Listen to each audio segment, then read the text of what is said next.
നമ്മളിപ്പോൾ സഞ്ചരിക്കുന്നത് തൃപ്രയാർ പാലത്തിലൂടെയാണ്. ക്ഷേത്രങ്ങൾക്ക് പേരുകേട്ട തൃശ്ശൂർ ജില്ലയിലെ പെരിങ്ങോട്ടുകര ദേവസ്ഥാനം, ശ്രീ വിഷ്ണുമായ സ്വാമി മഹാക്ഷേത്രം. വഴിയുടെ ഇരുവശത്തും ബൃഹത്തായ ക്ഷേത്ര സമുച്ചയം കാണാം. ഭാരതത്തിലെ അതിപുരാതനമായ ഏറ്റവും വലിയ വിഷ്ണുമായ ക്ഷേത്രം. ജനുവരി ആദ്യ ആഴ്ചയിൽ ഇവിടെ 15 ദിവസത്തോളം നീളുന്ന ഉത്സവവും സംഗീതോത്സവവും ഉണ്ടാവും. ഇവിടെ എത്തുമ്പോൾ തന്നെ ആരെയും ആകർഷിക്കുന്ന നിരവധി ശില്പങ്ങൾ കാണാം. പാലാഴി മദനം,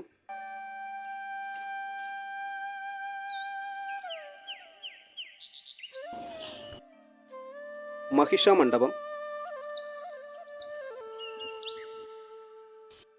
41 അടി ഉയരമുള്ള ശിവപാർവതി വിഷ്ണുമായ ശില്പം,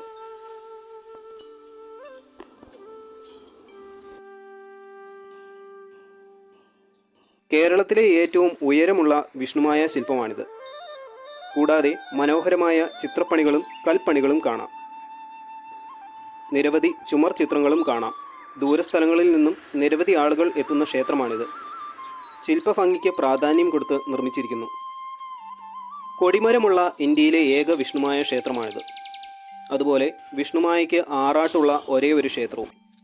ഇതാണ് ആറാട്ട് നടക്കുന്ന തീർത്ഥക്കുളം. ഇവിടെയാണ് കൂത്തമ്പലം. കലാപീഠത്തിന് മുന്നിൽ 21 അടി ഉയരമുള്ള ഭീമാകാരമായ ഗരുഡ ശില്പം കാണാം.